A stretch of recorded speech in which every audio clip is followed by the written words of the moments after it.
but in the same talk, so this is a generalized talk where we have also done a lot of development on periodic structures for antennas for CubeSat applications. So as we progress, I'll also explain the way we have used FSS or periodic structures for antenna applications. So as was introduced, I'm Mahesh P. Abegaonkar, and I work at the Center for Applied Research in Electronics, CARE, at Indian Institute of Technology, Delhi. And the co-authors for this particular work is my student, Dr. Ratul Day. So the work that is presented in this talk is majorly part of the PhD thesis of Dr. Ratul. So a brief introduction for the satellite communications and the requirements of antennas, right, for satellite platforms. So we all of us have heard of Internet of Things, right? So there's Internet of Things when we talk about the connecting things on the Earth. There's also called as Internet of Space Things, where we are trying to connect different locations through antennas and communication systems that are installed on the top of various satellites. So the satellites could be of any form factor, a large regular satellite or a CubeSat or a nanosat and so on. So this IoT, it gives us seamless connectivity between different electronic devices, and this is true across the globe, and it is one of the key drivers for research in the 21st century. So it is essentially you're connecting everything to every other thing, which also means that the antennas that we place there, plus the communication systems that will control this entire communication is a challenge. And therefore, since it is a challenge, right, it is also a key driver for the new set of technologies. There are numerous engineering challenges arise for providing network coverage to remote areas. As we understand, if we move out of our cities, right, there are a lot of areas where there is no network. If you go to dense forests and isolated spaces, coverage there is difficult. So many geographical features in remote areas, they greatly preclude establishing standard infrastructure, because the terrain is such that establishing any communication network in the form of a base station or even repeaters, right, to support internet access or to support mobile communication is very difficult. And a possible solution for doing this is to through a constellation of satellites. So if you cannot reach from one point on the Earth to the other point, right, through a regular communication link, because the terrain at the other point is not very suitable or convenient for establishing a base station or any other form of communication, then what can be done is you send the signals to the satellite, and the satellite in turn will send the signal to the area which is not basically covered by the communication technologies. So we are trying to figure out how this can be done. So we can have a constellation of satellites in the atmosphere, right, which will try to basically link us with the geographical areas which are not covered by the networks. Now, when we say this constellation of satellites, right, launching multiple copies of conventional satellites, as we see, to form such a satellite chain or a constellation of satellites is unfeasible, because the costs associated are very huge, and the development cycles of such satellite also takes a lot of time. Okay? So this is a brief introduction. So Internet of Space Things as backhaul in the sky. So you have remote area communication. We have, there may be some areas where emergency communication is required. Just a second, I turn on my. Where there may be areas where emergency communications are required, right? So what can be done is through a cellular backhaul, right? we can connect to the satellites, ground to satellite links. This red colored lines, they are indicating ground to satellite links. And through this constellation of satellite, you can communicate to any remote location, or you can do any emergency communication, right, on the Earth. So this is the idea of Internet of Space Things.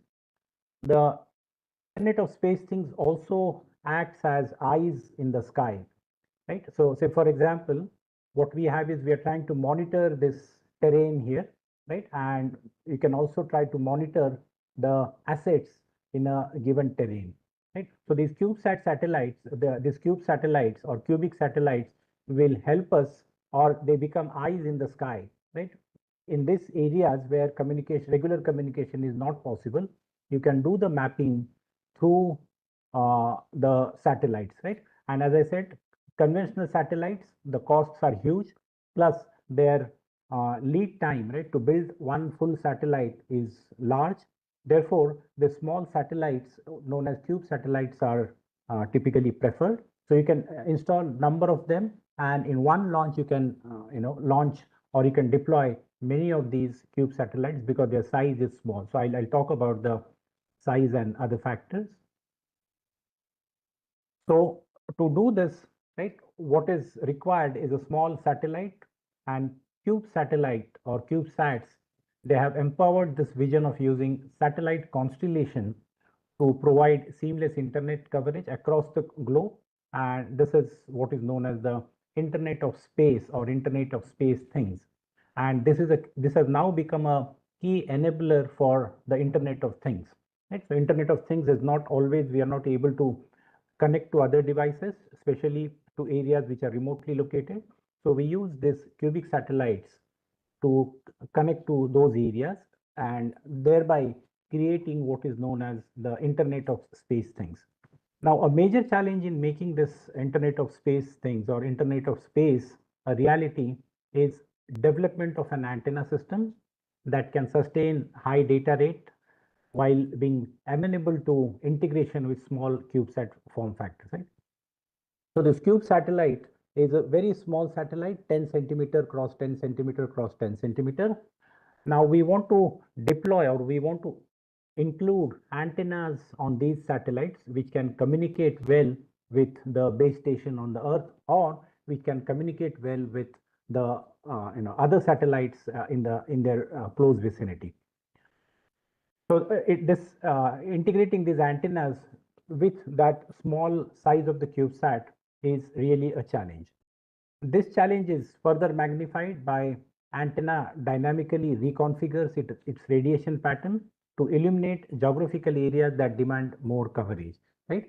So we may have a fixed antenna mounted on top of a satellite face, right? But it may just point or cover just one area. What you want is, you may want to do a beam steering in this antenna so that you can cover the areas where which demand more coverage, right? So based on this small brief introduction, today's talk will provide an overview of cube satellite antennas that we have developed at IIT Delhi, and possibly overcome some of the challenges that we have faced, and that in general the CubeSat engineers face. A typical CubeSat, right, it consists of packed modular blocks. I can show you a figure, yeah, like this, right? So we have this is a one unit of the cube satellite, so it is called as 1U. So it is 10 centimeter cross 10 centimeter cross 10 centimeter, and the weight is roughly about 1 kg or so.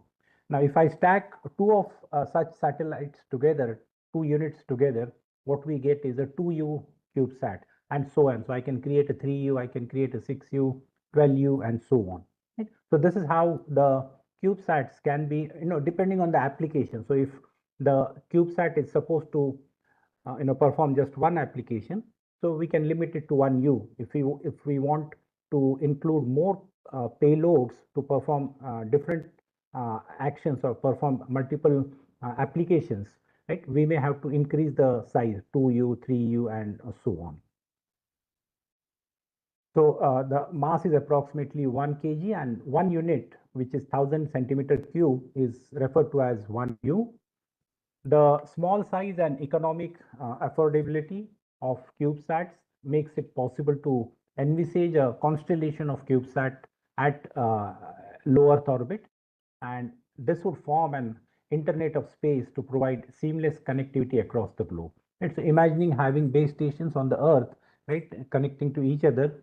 Rather than that, we have the small CubeSats, right, everywhere in the low Earth orbit, right, which are connected to each other and also connected to the base station on the Earth. However, to do this, right, the development of necessary electronics that can support high data rate while being suitable for integration with CubeSats is absolutely necessary, right? As you can see, the size is very small, just 10 centimeter cross 10 centimeter cross 10 centimeter, and you have to incorporate, or you have to integrate all the electronics that is required for that particular unit of the CubeSat to perform the application that we intend it to do for us, right, is still a good amount of challenge. Now, when we talk about antennas that are mounted on top of these small satellites, cube satellites, some of the typical specifications are as shown here.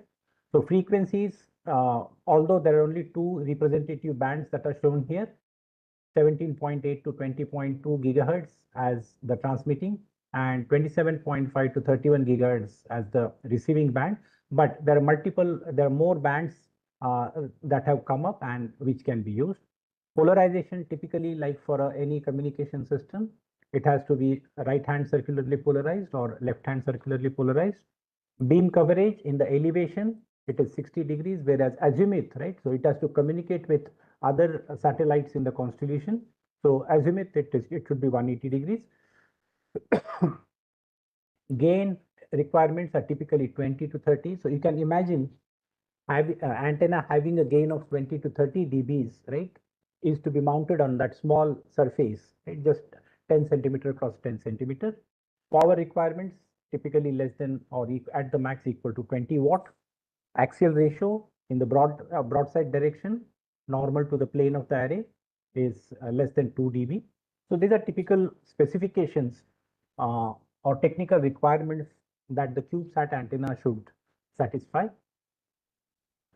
Now, this is just a comparison of different types of satellites. So figure A shows a very large satellite. As you can see, the size is huge. Right? There are humans sitting here, and as compared to the size of the human, you can appreciate the size of the conventional satellite. It's a huge satellite. Okay? Then we have a pico satellite, really very small, which can fit into your hand. Then in figure C, we have a 1U cube satellite, right? So 10 centimeter across 10 centimeter across 10 centimeter. And then in figure D, we have 6 such cube satellites put together. And if you can, see the picture clearly, you will see that there's an antenna array that is mounted here, right? So look at the laser pointer, right? The antenna array that is mounted here. And then rest of it is solar panels. There's a reflector surface. This is the periodic structure. Again, it is also necessarily a frequency selective surface because it will reflect, it is designed at a given frequency, right? So advantages of small antennas. So conventional satellites, right, are typically they are either of the large type or medium type. The weight is huge. Large is greater than 1000 kgs. Medium satellite is between 500 to 1000 kgs. Cost of development is huge here. Time to build is huge. Of course, because the size is very large, their power handling capacity is large, 1000 watt. Antenna gains are very high. As compared to this, if we look at the small satellite, mini satellites, micro satellites, nano, pico, femto, and so on, obviously the mass is very small, cost of development is very small, time to build is very small, antenna gain is high to low, right? And the power handling is also not very large. But again, this is for very specific applications. the conventional satellites of the large or medium type, they have they do or they perform different types of functions, whereas what is targeted for cube satellites is the functions are very different. So this I already explained. So typical CubeSat system architecture is we have a control which will control the payload, it will control the propulsion, it will control the communication and so on. So multiple functions through a central command. Uh, and the applications of cube satellites are solar and planetary science, and then earth science, astronomy, astrophysics, biology research, and so on. And they can, of course, be used for communication as well. Right? So whatever data is collected from here, you can communicate that data using the same CubeSat, and it can also be used for direct communication with the base stations. So in CubeSat antennas, there are two types. One is what is known as a deployable antenna, right? One is a deployable CubeSat antenna. So there are three examples, rather two examples shown here. First is a deployable helix antenna. As you can see here, this helix, right? So whenever the antenna is required to communicate, this helix will come out, right? It will work like an antenna, and whenever it is not required, it can be stored back. The second one is a mesh reflector, right? So this mesh reflector, so we have, you can see this dish here, right? This dish is deployed. I'll show you one video where it will be clear. Similarly, this is a mesh, these are the stages of the mesh reflector deployment. So initially it will be closed, then the reflector will come out, it will expand, right? And it will, it will look like a reflector antenna. So there's a horn and there's a reflector here. Right? And we also have sub reflectors and so on. So this entire system, right, when stored, right, it will go back to the small size. So whenever the antenna is required, right, you deploy the antenna. Whenever it is not required, it gets back to its original. So this is how the RainCube 6C CubeSat antenna.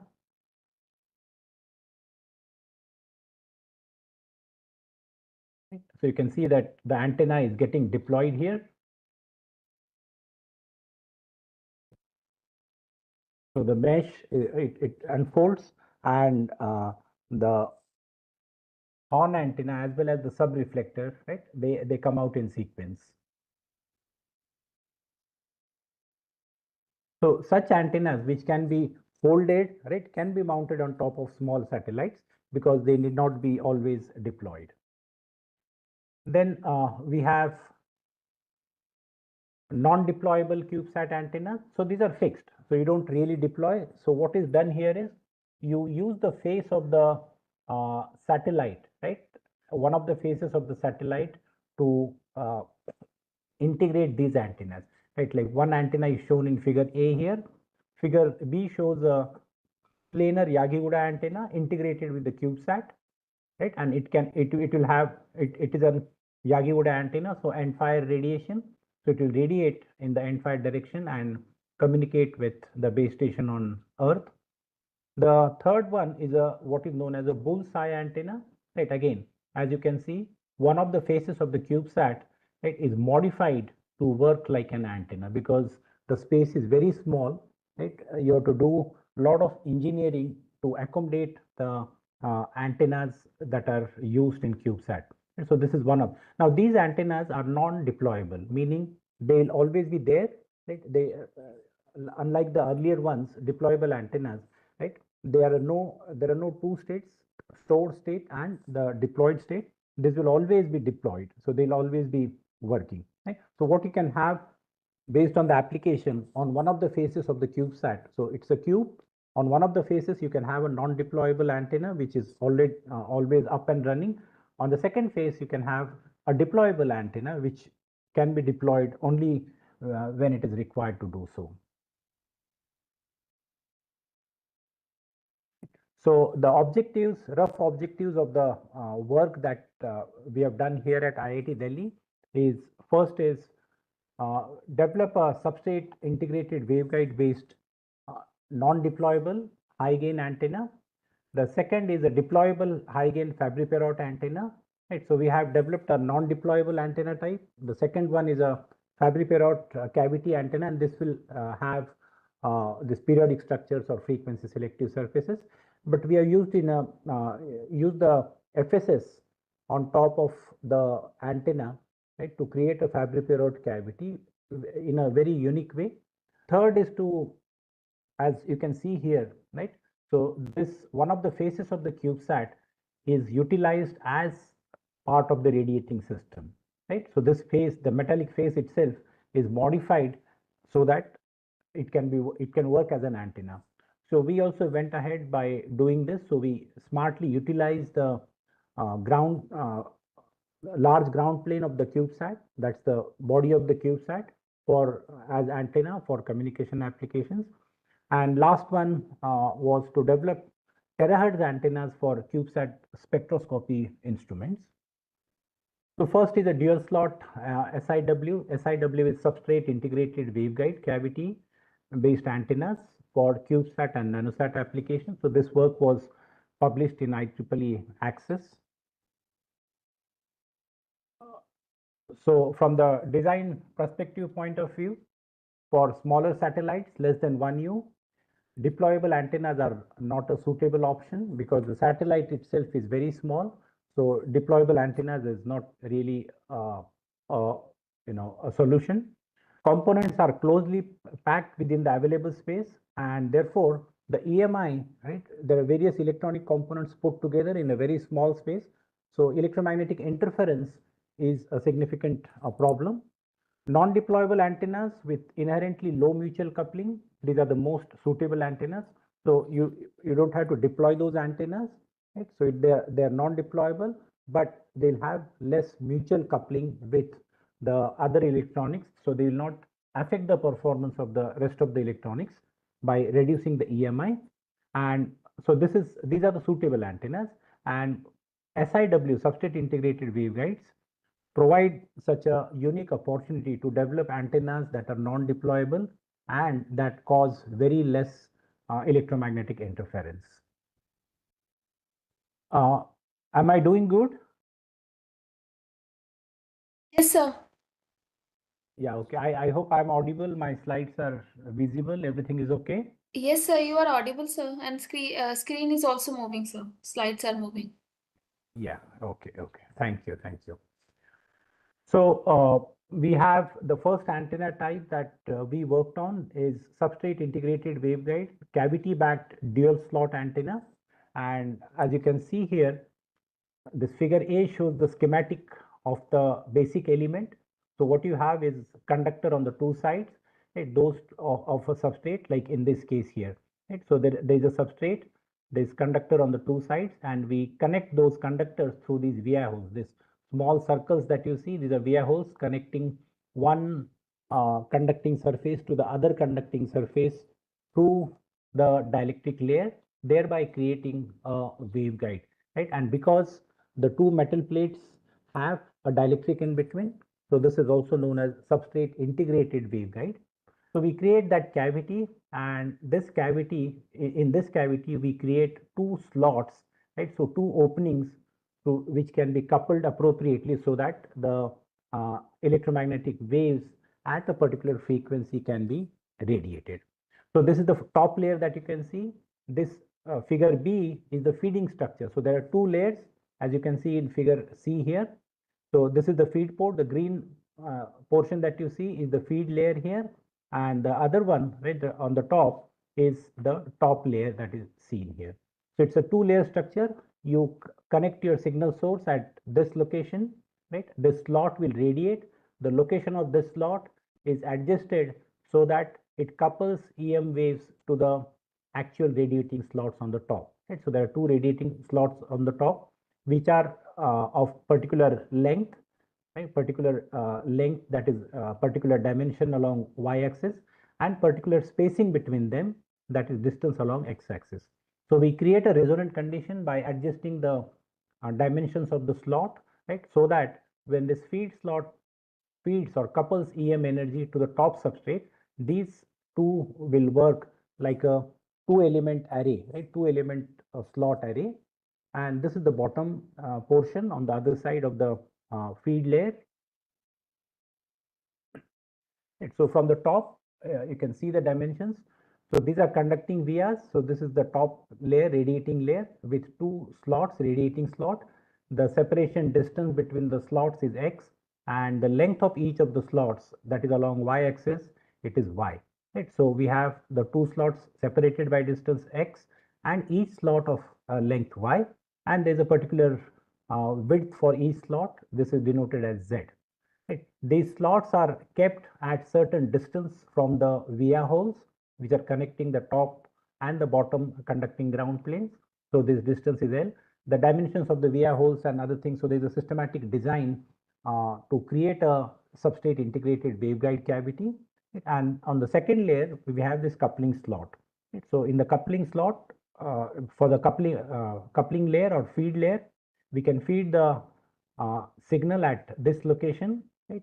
So it will, the signal will pass, the currents will pass through, they see a discontinuity, they will radiate, and those radiated EM waves will in turn couple these radiating slots. Right? So there's further radiation happening through the radiating slots.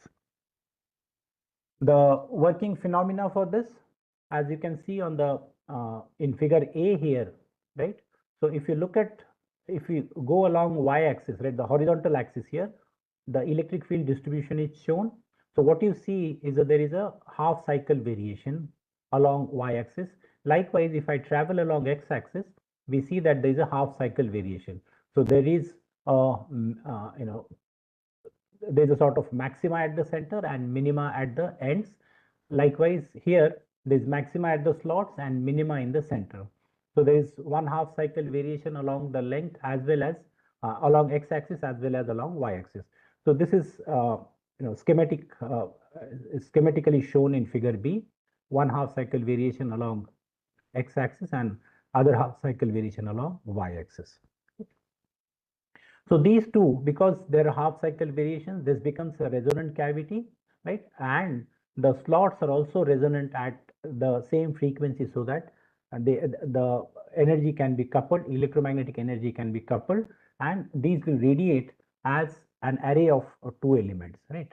So array of, we could have had just one slot here instead of two slots, but to increase the gain further, right, we create a slot, we create an additional resonance here, right, along x-axis as well, right? So this gives you a much higher gain than a regular one. To calculate the resonant frequency, right, so there's a small formula that is developed. So this is 1 over x square plus 1 over w square, right? So w is the width here and x is this dimension. So if I go back to this side, so w is this length, right, and x is your distance between the two slots. So based on this small formula, we can anticipate or we can calculate what are the resonant frequencies or at what frequencies the radiation would occur, and the same is given in this table here. So the values of x, values of y, and values of w, and the resonant frequency that is calculated. So 15.2, 15.78. So you can tune the frequency by changing these dimensions x and y here. Right? So, and the responses of these antennas, 4 antennas is shown here. So the frequencies match closely with the calculated frequencies. So this is a CST response. So the what we see is the resonant frequencies would closely match with the frequencies that are obtained by this empirical equation. So to design some design guidelines, the distance between the radiating slots and that between the via walls should be selected to be roughly half the wavelength, because you want to have resonances along both the directions. So it will also create a mode with mode indices 1, 1. With a suitable radiating slot width lambda 0 by 20 and slot length y, it should be very close to the separation between the walls. Finally, the location of the feed slot should lie in between the two radiating slot for optimized coupling. So this radiating slot, right, the position A2 should also be optimized so that both the radiating slots are excited or energy is coupled to both the slots.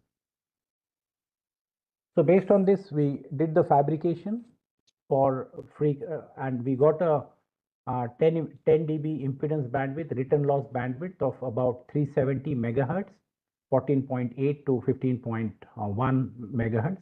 And what you see here is both the simulated as well as the measured results. They match very closely.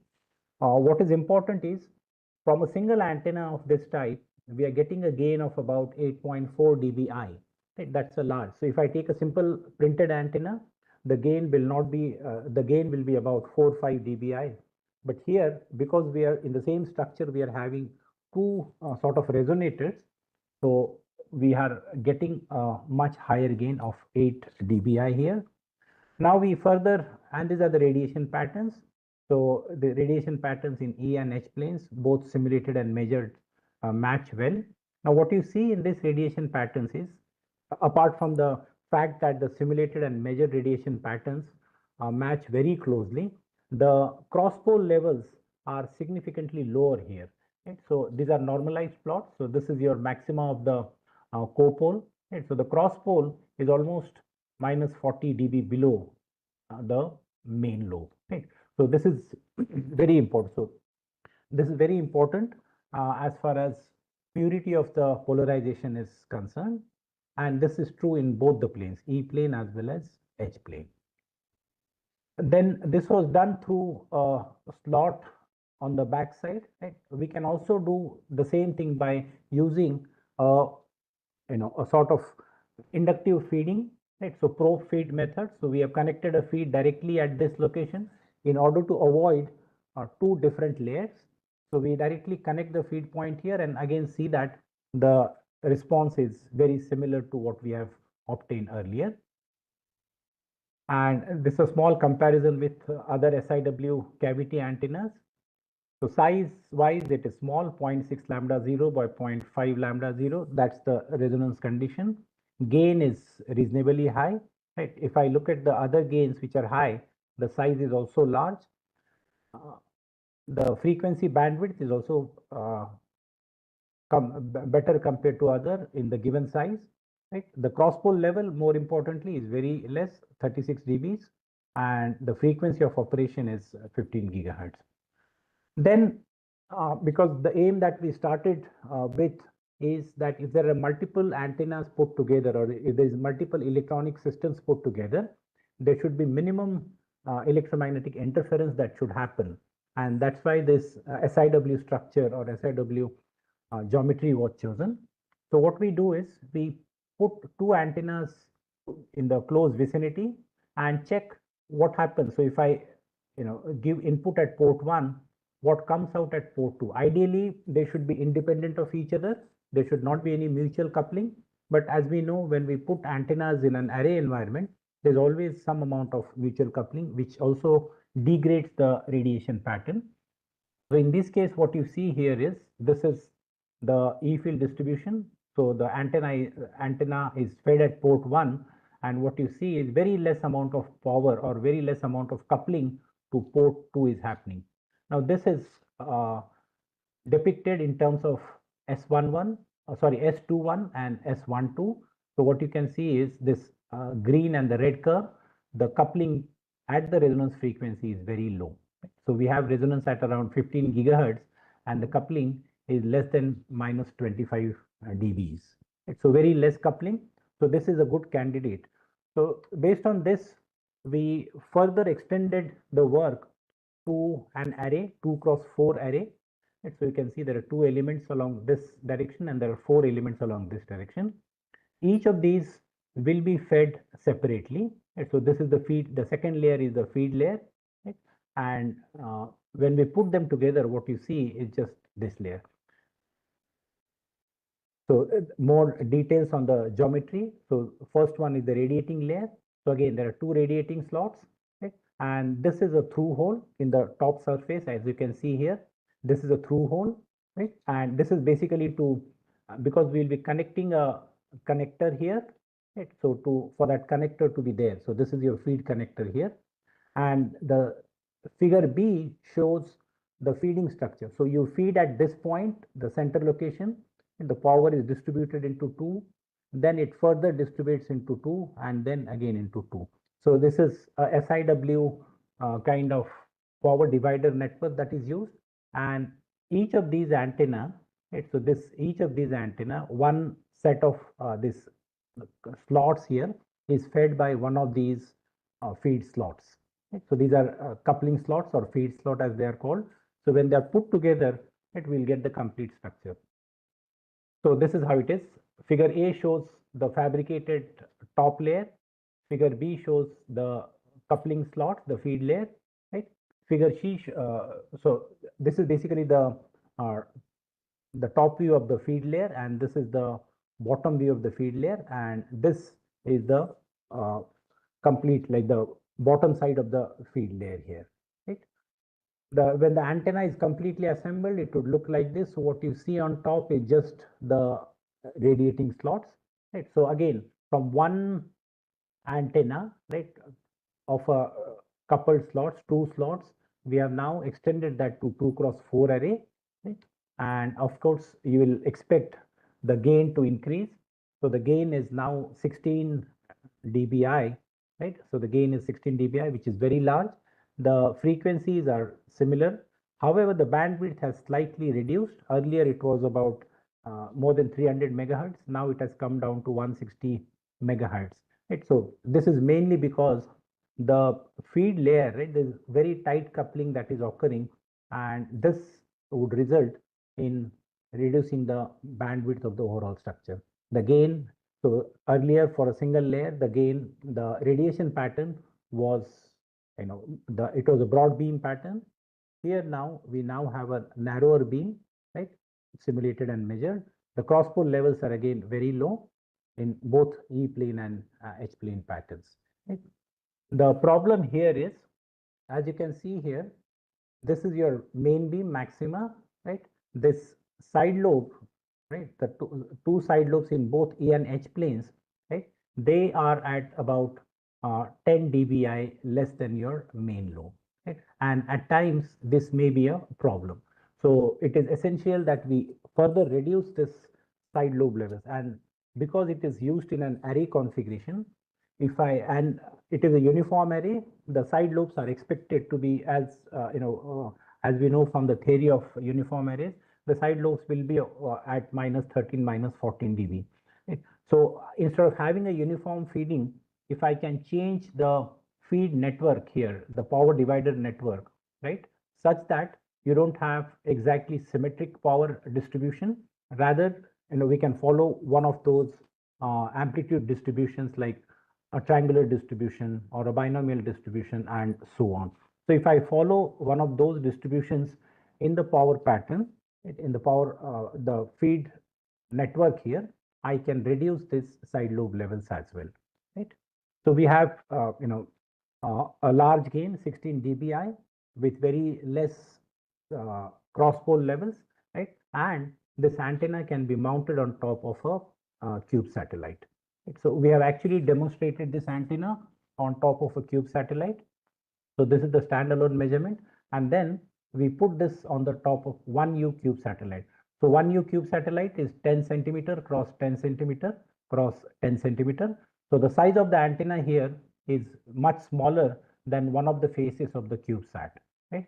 So which also means that I can expand. If I want more gain, I can expand this. So instead of 2x4 array, I can go ahead with 4x4 array. Straight away, I'll get a 3 dB improvement. So you'll have basically 16 plus 3, close to 20, 19, 20 dBs. Plus, if I expand it further, obviously the gain would be much better than what we have for a 2x4 array. So the radiation patterns stand alone and with the CubeSat.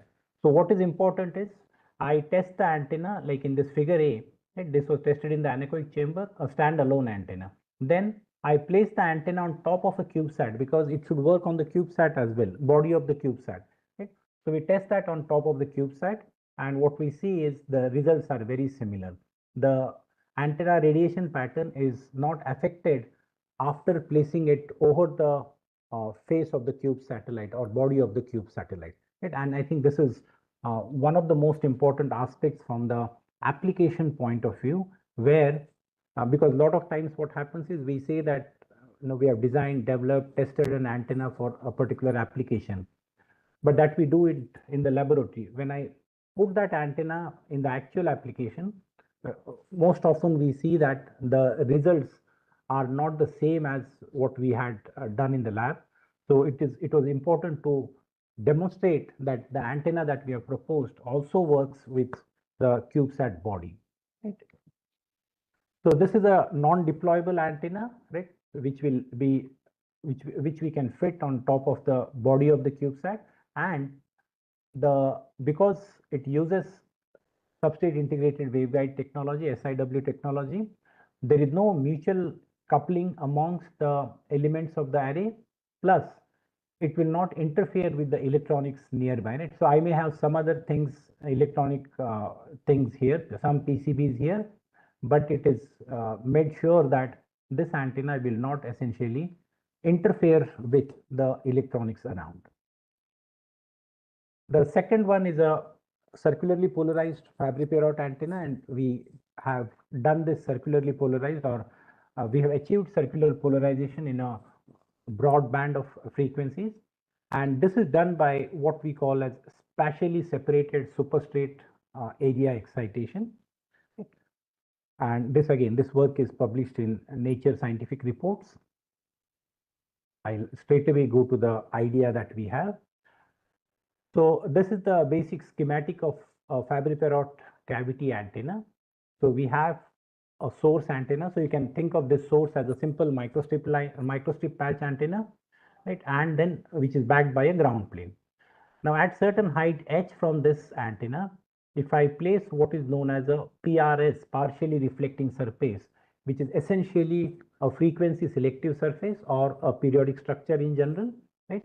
Then I can get lot of improvement in the gain, and there are some basic formulas that are available in literature. So the resonance condition for normal incidence is when this phi plus small phi minus 2 beta h is 2 n pi, where the small phi is the reflection phase of the PRS, capital phi is the reflection phase of the ground plane, which is typically 180 degrees, and for n equal to 0, 1, 2, right, h will be the height of the substrate, right? So based on this, so you are essentially calculating the total phase, right? So based on that, your resonance condition will be decided. To increase the directivity due to resonance, right, the directivity due to resonance is given by this formula. So d is 10 log of 1 plus capital R by 1 minus capital R, where this is your reflection coefficient. The ideal reflection coefficient for normal incidence, so if you have normally incident waves, like waves starting from this point and directly hitting at 90 degrees to the partially reflecting surface. So there's a ideal reflection phase that is given, right, at a given frequency, and for the given medium between the ground plane and the PRS on the top. So this is how the antenna would look like. So this is an example from the literature. So what we have here, we have a field patch antenna on top of a ground plane, and then there is a periodic structure or frequency selective surface which will work at the same frequency as that of the patch antenna, right? So this being a partially, so this is shown in the side view here. So you can see there is a small antenna here, printed antenna, and this is your partially reflecting surface. So based on the in the design of the partially reflecting surface, you may get lot of gain in the broadside. So one single patch antenna with this superstrate, right, gives you a gain of about 15 dBi. That's a huge gain for a small antenna. However, the catch here is the antenna size may be small, but the PRS, right, the partially reflecting surface, the size is of the order of the ground plane. So based in those terms, the gain improvement is, we can appreciate that the gain is going to increase. However, what we should also look at in such cases is you're increasing the physical size of the antenna, thereby increasing the gain. When I say antenna, it is not the basic microstrip antenna, but the overall antenna system. Originally, it is just this patch antenna here, small shape. However, when we put this PRS, right, the size significantly increases, So we should look for what is known as aperture efficiency, right? When you increase the size and to increase the gain. So we should also look at the aperture efficiency of the antenna so that the increase in size to increase the gain is justified. So a couple of other examples as well, Fabry-Perot cavity-based antennas. Again, these use periodic structures or frequency selective surfaces to enhance the gain. So what we are proposing is, we are proposing a scheme similar to this. However, what we want is, we want to have a broadband circularly polarized antenna. Okay. Now, what is seen in this figure is, of course, they have not shown the uh, polarization bandwidth here, but in terms of the gain and the S11, right? So what is seen here is, the bandwidth is not much. Right? So like in this case as well, you can see that the bandwidth is very small here, right? Look at the scale here, the bandwidth is really very small. Likewise, the axial ratio bandwidth is also very small, not much, right? Again, look at the scale here, the axial bandwidth, axial ratio bandwidth is very small. So what we have aiming is to increase the uh, CP bandwidth, right? The bandwidth over which you will get circularly polarized wave with high gain. So that was the aim. And to do that, what we observed was, if the waves, electromagnetic waves, are incident on the second reflector. So this is basically a parallel plate waveguide model, right?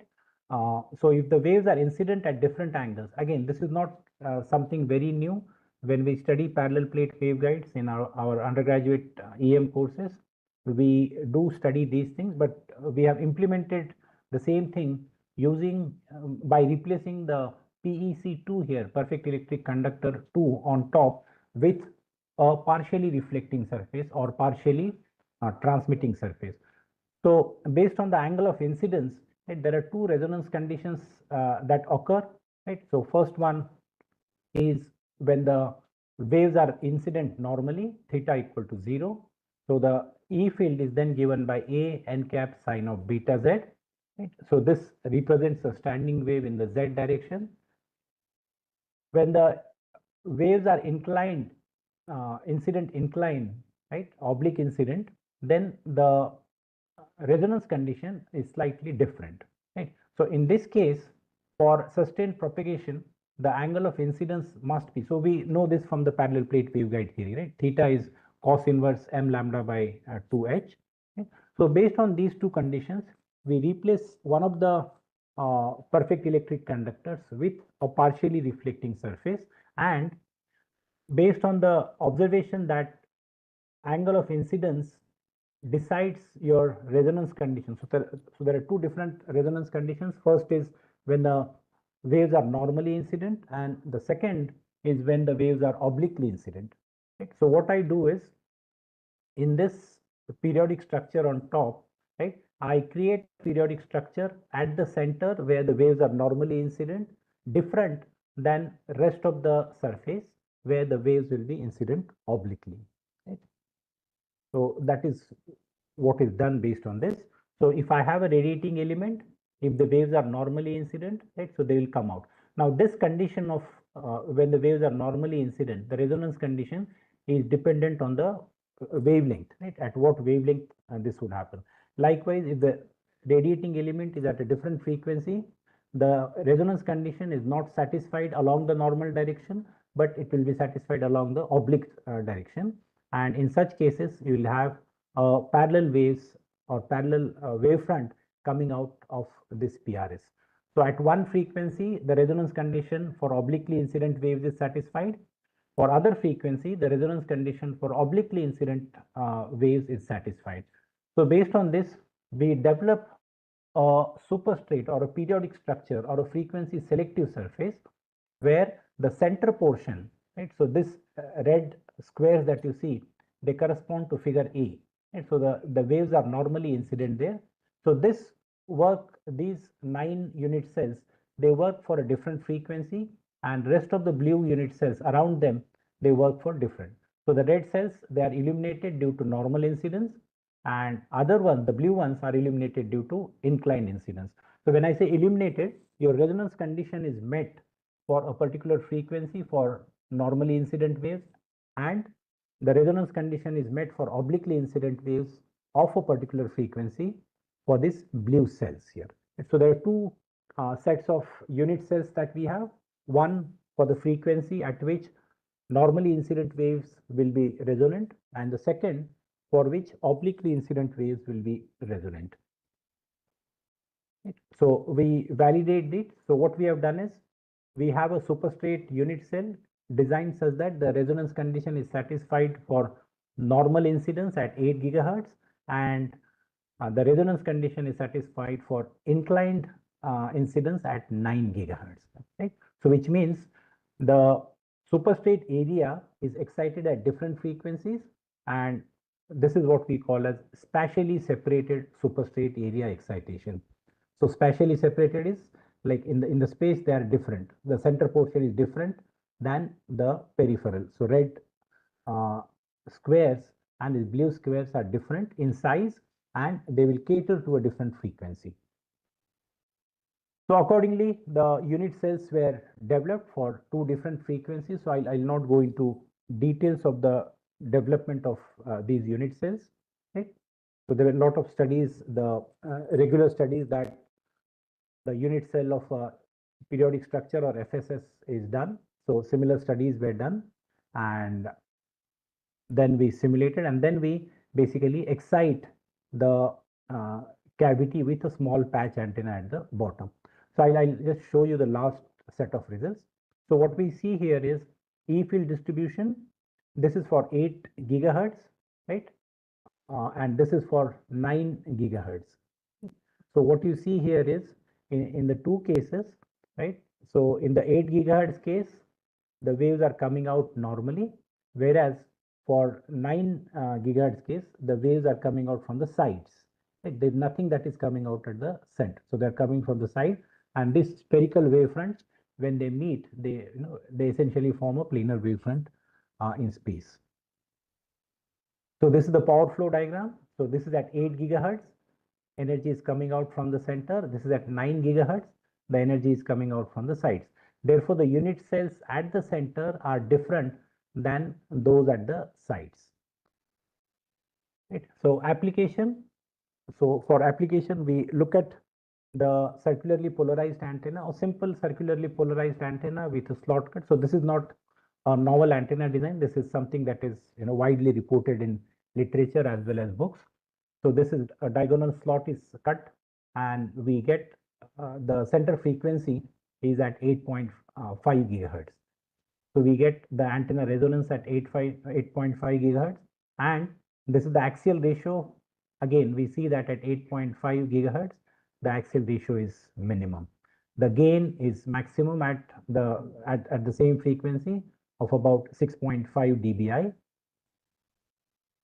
Now, when we place this circularly polarized printed antenna or microstrip antenna on top of on below the triple SA excitation, so spatially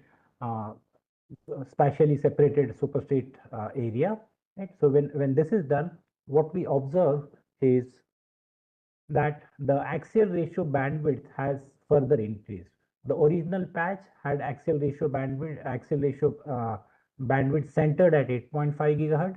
Now, if I place the center elements which were used for 8 gigahertz, we see that the axial ratio bandwidth has reached on the lower side to 8 gigahertz. So just for comparison, I'll show you the axial ratio bandwidth.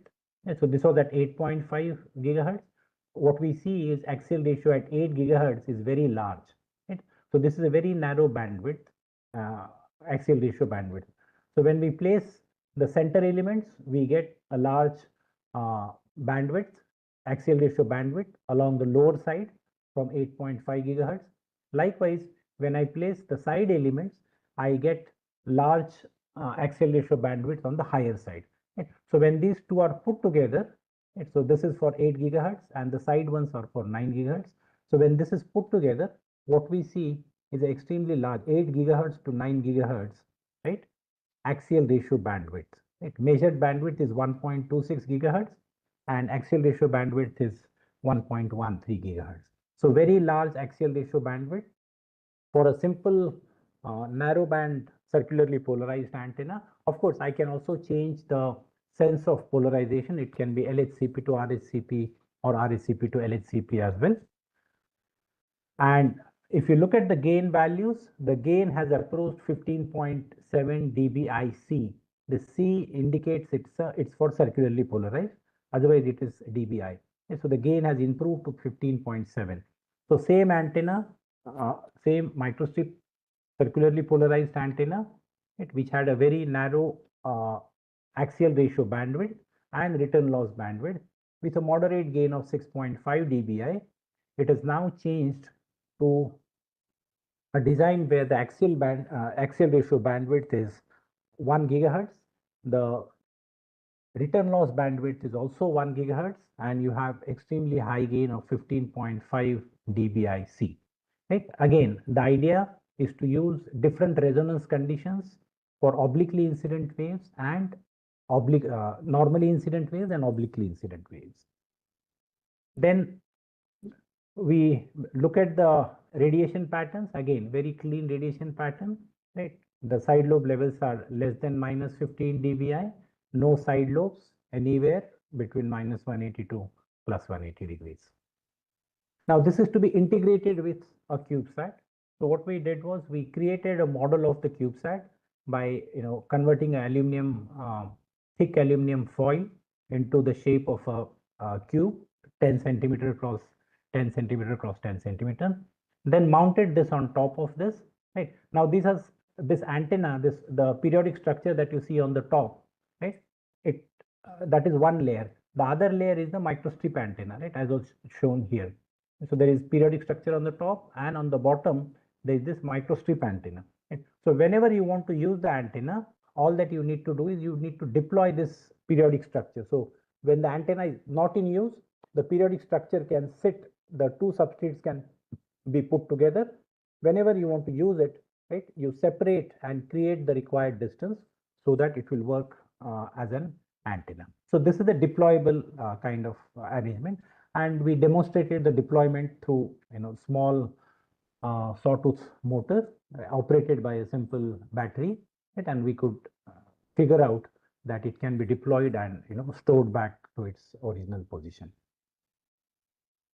So the measurements were done along with the CubeSat body, and we see that the results are very similar. You still have more than 1 gigahertz of axial ratio bandwidth, and the gain bandwidth you can see for the entire bandwidth, right, 8 to 9 gigahertz, the gain is more or less constant, right? So of course it will taper at the ends, but in the center frequencies it is more or less constant. And because the CubeSat has a larger ground plane, the size is slightly larger than the size of the antenna. The gain is, further, the peak gain is at 17.2 dBIC. Right? So peak gain is this, and the measured in the measurement it was 16.8. So there's small difference, but I think that is workable. If we do it more professionally, the simulated and the measured results will match very closely. So this is the second design that we have, and the third design is a very interesting design. I think I have some time. So this is a wideband high gain surface wave antenna, and this is recently this is now accepted in IEEE IoT journal. It is not under revision, it was revised recent and it is now accepted. So in this case, the idea is like in the earlier example, right? Here, what we are doing is we are covering one of the faces of the CubeSat with this antenna arrangement. However, the problem is once I put the antenna on the face of the CubeSat here, I cannot use that face for anything else, right? So one face of the total 6 faces, one face is completely dedicated to the antenna. And at times it is not a good situation to be in. So what we have done is we created a structure. So I'll give brief highlights of this structure.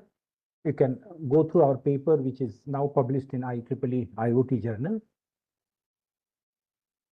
I'll just give a brief highlight of the structure, and then I'll come back to the slides in a bit.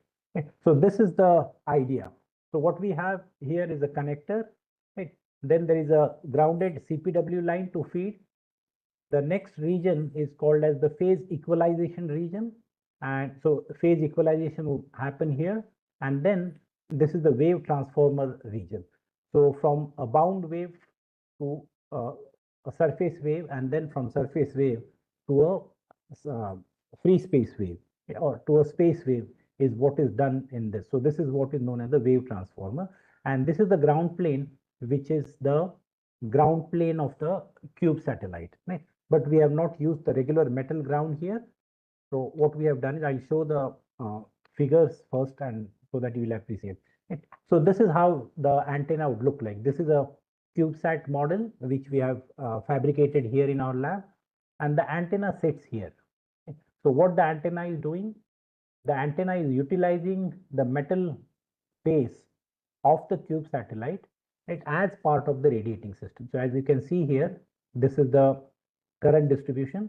So when we feed the antenna from the back side, right, so the currents are, they'll flow along the conductor as well, and then finally they will radiate. So we'll have an end fire kind of radiation mechanism. However, the problem here was, again, in this case as well, we are utilizing the entire face of the CubeSat just for antenna application, which may not be really suitable, right? What if I can use the face of this satellite, CubeSat, for antenna application as well as some other payload, let us say uh, a solar cell, right? So can I use this surface for antenna as well as for solar cell? So it should be a conducting surface, and it should also be that we should be able to use that to receive sunlight as well, right? So what we did was we modified the face. So instead of using a ground plane, right, like in this case, right, we had a full metallic plane. So instead of using a ground plane, we used what is known as a ITO coated glass. So this has a good amount of conductivity, and then on this ITO coated glass, we under it we placed solar cells, and we have our antenna here. Because this ITO coated glass has a good conductivity. What is good conductivity at in the gigahertz range? What we have, this is conductor for gigahertz range, whereas it is transparent for its use as in the solar cell. So solar cell is placed just below this ITO coated glass. So there are two applications that we are putting together on one single surface of the CubeSat. One is the antenna, and second is the solar cell. Right. So we tested this configuration as well, and the results were similar to what we had earlier for a simple complete ground plane. What is important here is the bandwidth of this particular antenna is extremely large, 27.7 gigahertz to 62.1 gigahertz. So it's an extremely wide band antenna. It can further be increased. So, but we limited to this value itself. Up to 62.1 gigahertz is what the, and so bandwidth is not just in terms of the return loss. You will also see that the gain, the red curves here, gains are also very uh, close. They're all above 15 dBi in the entire band, right? So very large gain in the entire bandwidth of 27.7 to 62 gigahertz. Likewise, the return loss is also less than minus 10 dB. Then so this is for the antenna part. We see that the gain, the return loss, everything is similar to what we had earlier. But we also tested the function of the solar cell, right? So this is the solar cell testing. So this is exposed to standalone solar cell, right? The generated voltage was 6.624, right? Whereas a solar cell underneath the surface wave launcher ITO, right? So this is underneath the ITO. So what we see, you can see the color difference here. So this solar cell is not, covered with anything. Here we have covered the solar cell with an ITO. So what we see, the small difference from 6.62 to 6.397, so 6.4 approximately. So zero point 0.2 volts of reduction in the voltage is what is seen. But of course, that can be taken care of by using different solar cell, more efficient solar cells, and we can still reach that value here. So what is observed here is the antenna performs as it is. So in one phase of the cube satellite, we are doing two applications. One is the antenna, where the conducting surface is being utilized as part of the radiator, right? And second is we can also integrate solar cells, right? So we are essentially not wasting the one of the phases of the CubeSat just for antenna application. We have integrated solar cell as well with it, and it was demonstrated practically, right? Including the application of the solar cell. So very quickly, how this works. Yeah. So it has essentially four regions. One is the grounded CPW feed. Second is the phase equalization section. Third is your dielectric wave transformer, and then the extended ground, right, which will carry the waves further. So this is the complete surface wave launcher that we have. So grounded CPW is a simple structure. Okay, so there's ground plane on the other side as well. In the phase equalization section, this works on two principles. One is the center region, region 1, works essentially like a parallel plate waveguide, whereas region 2 is on the either side of this parallel plate waveguide. They work like a slotted, a tapered slot on either side. So what we do is we calculate the phase velocity in the center region, and we calculate the phase velocity in the outer regions, region 2, right? Now, when we say this is phase equalization center, what it means is the waves which are starting at this point here, right, at the end of this CPW, they should all arrive at the same phase, with the same phase at this age, right, at the age of the transformer. So to do this, so what is going to happen? The waves which are traveling in region 1, they are going to cover less distance, right? Whereas waves which are traveling in region 2, they are going to cover more distance. So if they have to arrive at the same time, I should increase the velocity of the waves in region 2, right? Given or decrease the velocity of waves in region 1, so that they arrive at the same time in this at the edge of the transformer. So that is what is done. So we observed various phenomena, parallel plate waveguide as well as a slot, a tapered slot, doing various calculations, right? We arrived at a certain design with certain dimensions, and this is how it would look like. So in figure A, right, so this is typically how the waves would come like, right? So what you see here at the edge, right, they are coming at different phase, right? The phase of the waves along the surface is different, right? When we utilize the phase equalization section with very small aperture, what we see is, again, you don't get phase equalization here. There is a minima and there is a maxima here. But if we optimize, right, the dimensions based on the equations that we work with, right?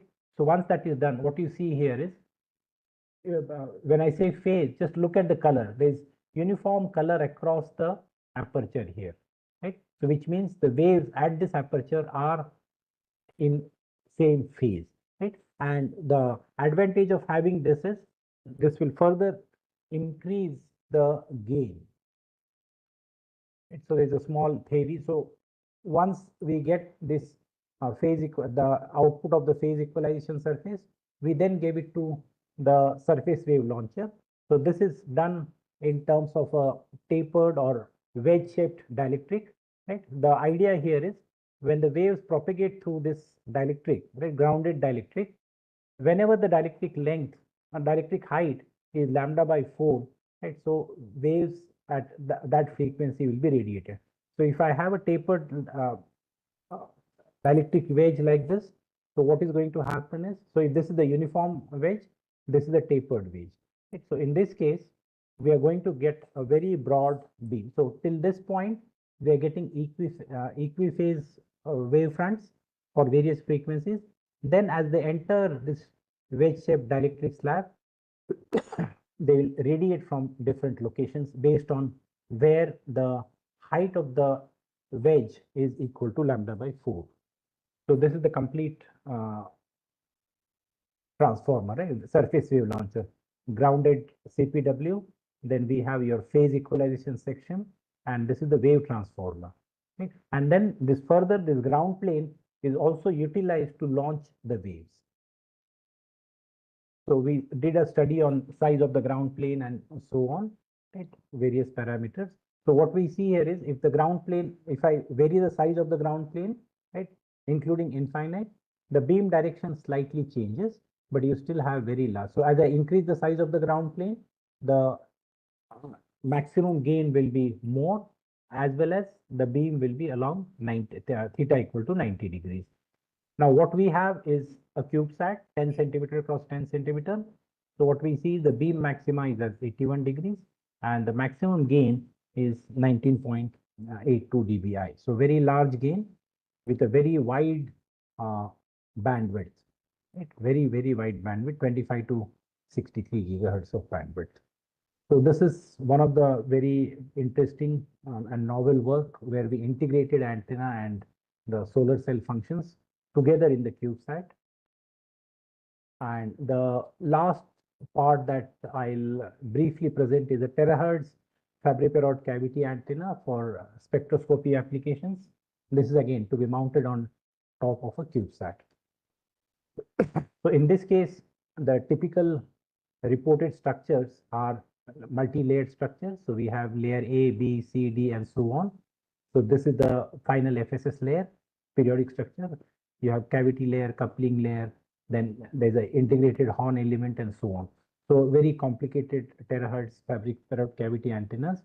So what we do is we have a simple PRS, partially reflecting surface, a periodic structure again, and this is fed with a waveguide aperture. So we optimize the dimensions of the unit cell and so on. So I'll directly show you the final figure. So this is how it would look like. So we have WR710, WM710, WR2.8 waveguide section. Then we create a matching section, a cavity, and the PRS layer on top. It's only a couple of layers, and it would look like this from the side view.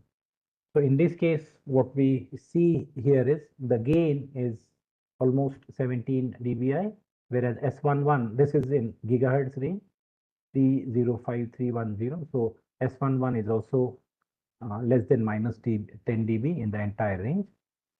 The pattern, so this is without the periodic structure, and this is with the periodic structure. So as you can see with the periodic structure, the beam width narrows, right? And as a result, you get a lot of gain. So these are the plots for E-plane pattern. Phi equal to 0, theta is variable. In this case, phi is variable. So in both the planes, you get good amount of radiation. And I think that is all I have to present.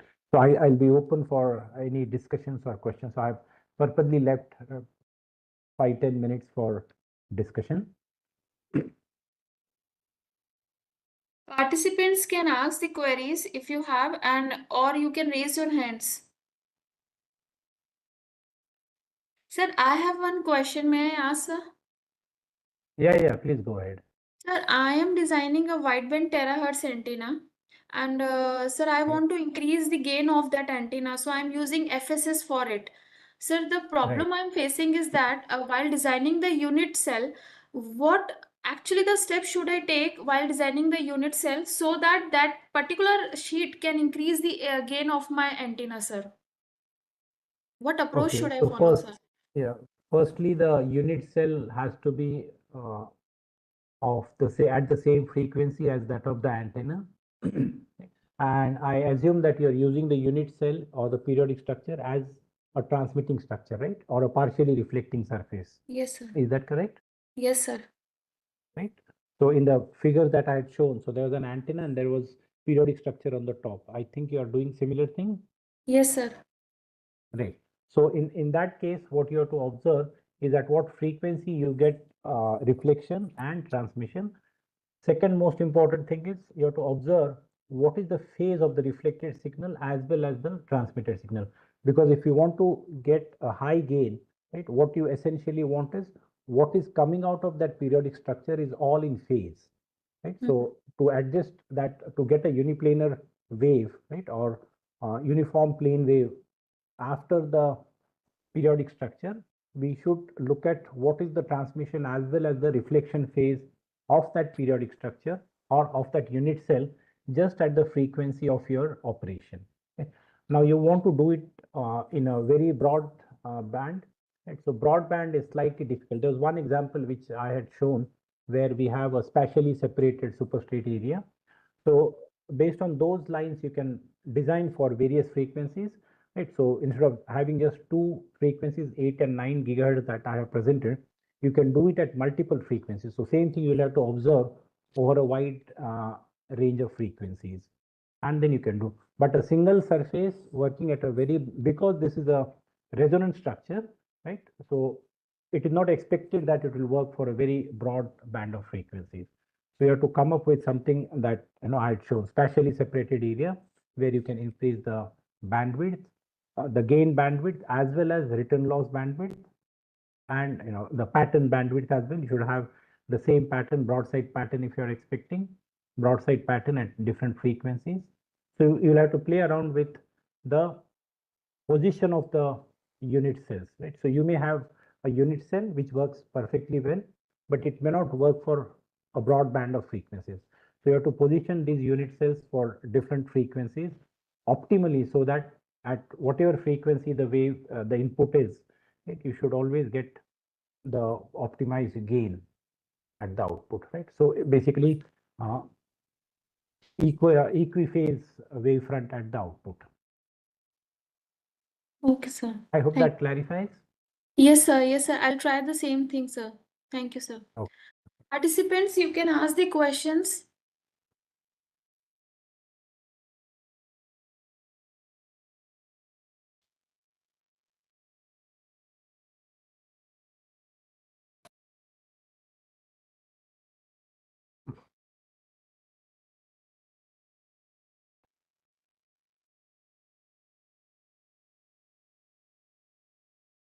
Are there any questions in the chat box, or because I am not able to see the chat box from here? Sir, I am seeing the chat box. At present, no question is there, I think. Okay, okay, sure, sure. So there are two possibilities. One is the lecture was very clear, the other, so that there are no questions. The other possibility is nothing is understood, so there are no questions. Sir, the session was very much helpful. Even I am working on the antenna, sir. Each and every Okay, slide was something which is giving me the knowledge, sir. It was very good, sir. thank you, thank you, thank you.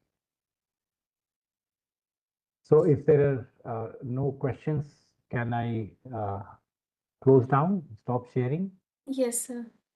Sir, one question is there. While Ah, designing the unit cell, have you right. gone through some electrical equivalent circuit for the unit cell? Yes, I didn't present it here, but we have gone through the basically the equivalent circuit gives us an idea, because what we are doing, there's a physical structure, let's say a simple square, metallic square, and then we are trying to build an equivalent circuit out of that, right? So we'll put a inductor, we'll put a capacitance. So once we build this equivalence between the physical structure and the equivalent circuit, right? So let us suppose in the equivalent circuit, I require to increase my capacitor, right? So we should be able to figure out on the physical structure, what should I do to increase the capacitor, or let's say increase the inductance or decrease the capacitor. So the equivalent circuit gives us a very good idea of what we can do with the structure so that the capacitance and inductance, we can play around with those. So it was done. I haven't put it in the slide, but yes, of course, it was done. So in some of our papers, you will see those equivalent circuits and the values of the equivalent parameters that were derived. Any more questions, participants?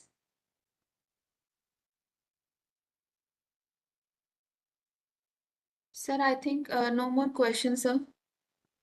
Okay, okay. Sir, on behalf of EICT Academy and MNIT Jaipur, thank you very much, sir, for accepting our invitation. And it was very, very useful session, sir. Thanks a lot, sir. Okay, okay. Thank you. Thank you.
Dear participants, next session will be the hands-on session that will be start from 3:30 p.m. You are requested to kindly join in time. And secondly, those students, those participants who have not registered in the Canvas, kindly please